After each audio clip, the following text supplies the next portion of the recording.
Mga haligi na lang ang naiwan sa mga bahay sa Barangay Cansohong sa Talisay City matapos hampasin ang malaking alon. Ayon sa mga residente, hindi raw pangkaraniwan ang laki ng mga alon. 10 pamilyang apektado at nawalan ng tirahan. Mabuti na lang at walang nasaktan. Kahit malayo ang kanilang bahay mula sa dalampasigan, pansamantala naman silang inilikas sa sports complex ng lungsod.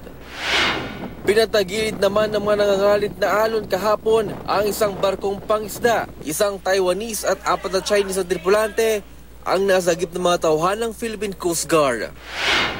Hanggang dibdib naman ang bahang naranasan sa ilang barangay sa bayan ng Luna, La Union dahil sa bagyong Egay. Umapaw kasi ang mga ilog sa lugar dahil sa walang patid na ulan. Ang ilang residente umakyat na sa bubungan ng kanilang mga bahay para makaiwas sa baha. Ayon naman sa lokal na pamahalaan, may mga barangay pa sa Luna na hindi mapasok sa taas ng baha.